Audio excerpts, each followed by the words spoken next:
So much noise. We are surrounded, inundated by so much noise. Not just the ordinary hum of daily life, but a shrieking, unbearable storm of sound with a volume turned all the way up to 11. It comes at us at every screen, every headline, every conversation. The noise of distortion, half-truths dressed up as fact. The noise of painful truths we face head-on.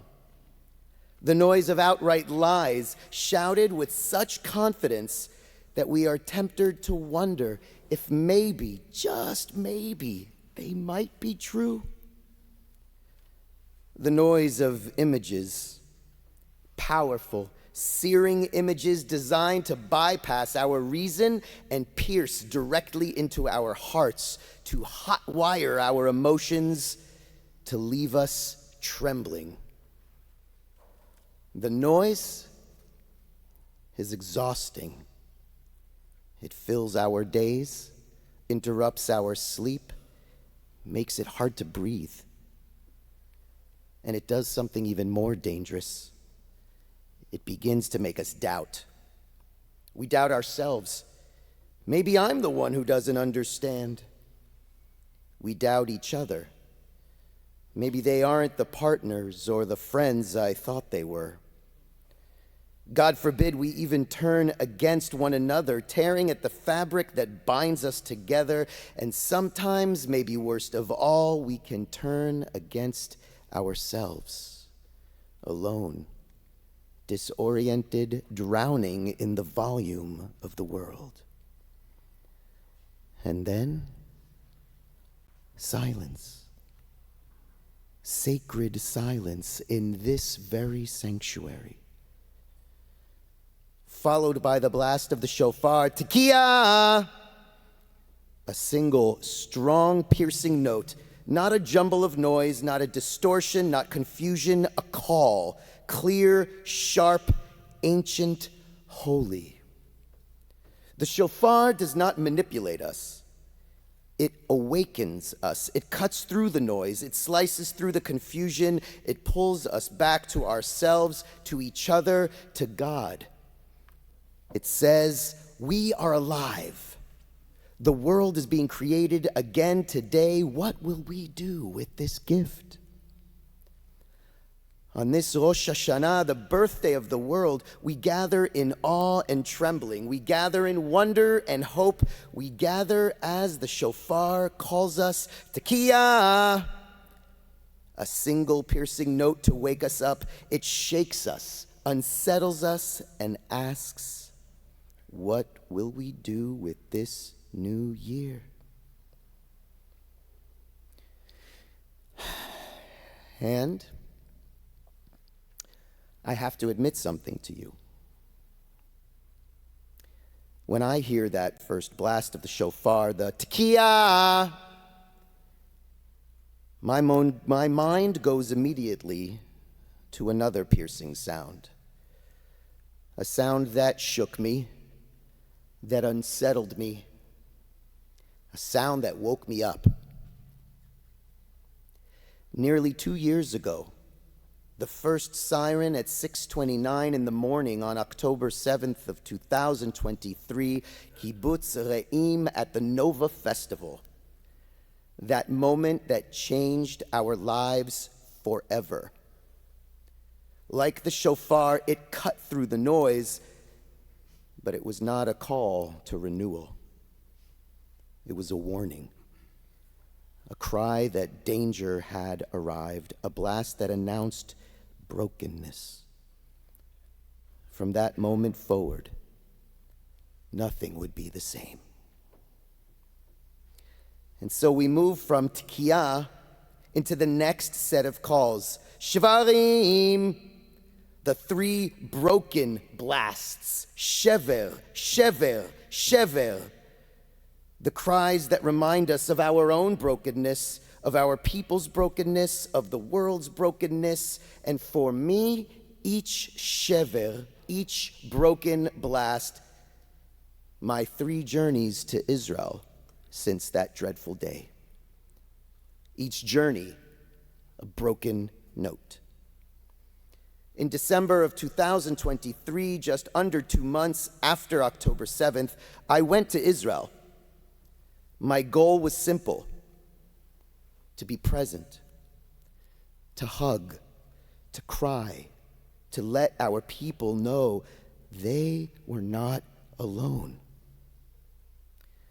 At the community of Kibbutz Chanita near the Lebanese border, families had fled, and only middle-aged fathers remained on guard, men who looked just like me. They were holding weapons instead of laptops, guarding empty homes, but homes nonetheless. I traveled south to Kibbutz Re'im and the Nova Festival grounds. I walked among the burned homes, the bullet holes, and the silence. The air itself seemed scarred. And at that moment, all I could do was hold someone's hand and whisper, "Ani itchem," I am with you. That was the first shever, the first broken call. 6 months later, I returned, this time to put my hands in the soil for farmers who had no help. Alongside other volunteers, I picked, I pruned, I planted, and the farmers told us with tears in their eyes, "Without you, we would have lost everything." I was so tired. And not just from the work. Every conversation circled back to loss and to fear, to the unknown. It felt endless.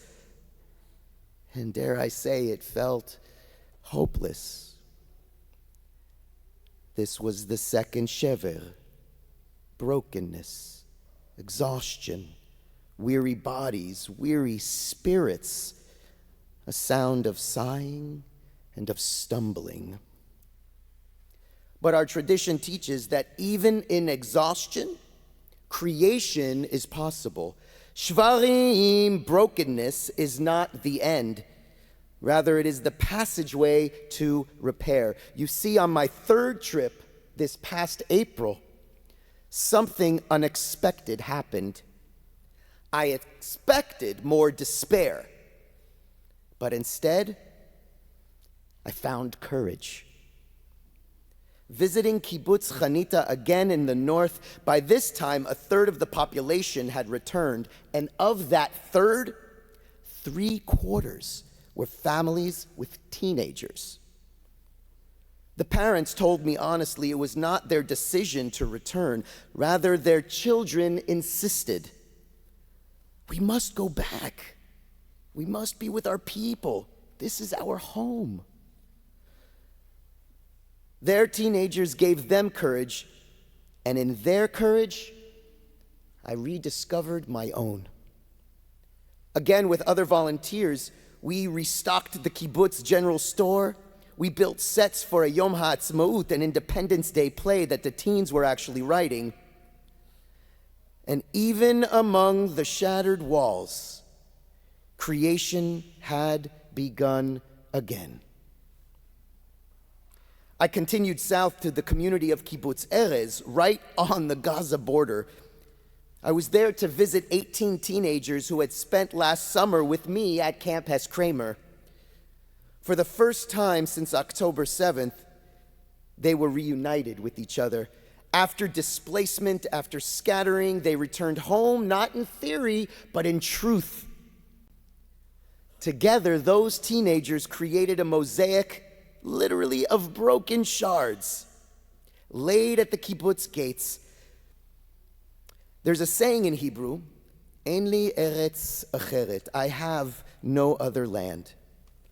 Their mosaic instead reads, "Ein li erez acheret," I have no other kibbutz erez, no other home.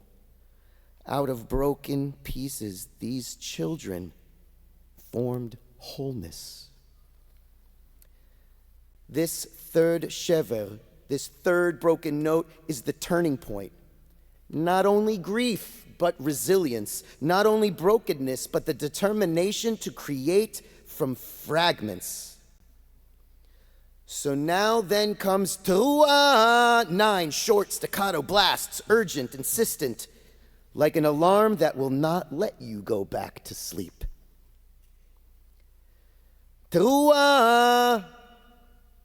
Teruah says, do not stay paralyzed in despair. Do not freeze in fear. Let's act, let's move, let's respond. And here for us in Los Angeles, as a Wilshire Boulevard Temple community, Teruah means 9 urgent actions. 1, we will pray. Every Shabbat service, each time we gather at a simcha or a memorial, we will raise our prayers aloud in community. Our prayers connect us across oceans, reminding us that Am Yisrael is one body and one soul. 2, we will learn. Not just headlines or sound bites, but deep, honest learning. Through our temple's Israel-focused programs, through adult education and conversation with Israeli voices, we will give ourselves and our children tools to speak with honesty, clarity, and pride. In Los Angeles, where misinformation spreads so quickly, learning itself is an act of courage. 3, we will give. We have the power to sustain families in Israel who are rebuilding their lives, caring for displaced neighbors, or tending farms that feed thousands. Every dollar our community gives is not charity, it's partnership. Giving transforms distance into intimacy, turning our support into survival. 4, we will care for the displaced. Thousands of families are still uprooted, living in temporary homes, waiting for safety. We cannot house them all here in Los Angeles, but we can extend dignity through our giving, and we can remember them in our rituals, leaving an empty chair at our holiday tables or teaching our children that care extends beyond what we can see. 5, we will volunteer. Right here in Los Angeles, through the Karsh Center, we serve our neighbors who need food, shelter, or medical care. Every act of kindness in our city strengthens our outward Jewish identity. When we clothe the stranger, we remind the world that Jews act out of Torah and values. Our local volunteering is directly tied to the strength of Israel because it proclaims who we are. 6, we will mentor. Our teenagers here, like the teenagers at Chanita and Erez, are not waiting for permission to shape the Jewish future. We strengthen our children with Torah, with pride, with resilience. To mentor is to declare that Jewish identity is not a relic of the past, but a responsibility of the present. 7, we will stand publicly, visibly, courageously at rallies and conversations, at work, on our campuses, in our neighborhoods. We will not whisper our Jewishness or our connection to Israel. We will stand tall. Every time anti-Semitism rises, our standing together is a Teruah blast that cannot be ignored. 8, we will welcome. Los Angeles is a crossroads, a gathering place. Israelis will continue to come. Families, students, artists, business people seeking connection. We will open our homes and our temple doors so they know that Los Angeles Jewry is family. Hospitality is not extra, it is essential. 9, we will go. When possible, we will travel. We will not only send funds, but our bodies, our hands, our presence, to walk the streets, to embrace families, to put our hands in the soil, to say with our very breath, Anachnu itchem, we are with you. Pray, learn, give, care, volunteer, mentor, stand, welcome, and go. 9 blasts, 9 actions. Truah transforms trembling into courage. Because then comes the long, unbroken note. Tkiya Gdola. The blast that stretches as long as breath will allow. It is the sound of endurance, of connection across time. It binds the clear call of Tkiya, the brokenness of Shvarim, and the urgency of Truah into one great seamless thread. Yes, in the beginning, I went to Israel exhausted. But I've come home exhilarated. Not because despair disappeared, but because hope was alive. And hope, real hope, is not passive. Hope is something we create.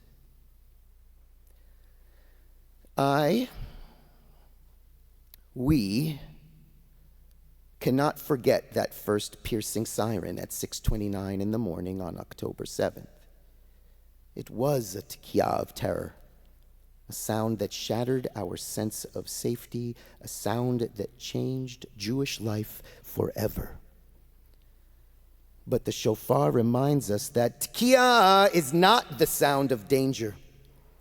It can be, it must be the sound of awakening, of renewal, of courage, of life. The Nova siren was the tkiya of brokenness. The shofar's tkiya gdola is the tkiya of resilience, of return, of creation. It is the note that says the Jewish people endures. It is the note that insists our hope is not lost. It is the note that binds us to each other across oceans and generations. So let us not only pray for a sweet year, let us make one. Let us not only hear the shofar, let us answer it. Let us not only remember creation, let's become active creators together. Shana Tova Umetuka, may this coming year be good and sweet year for us all.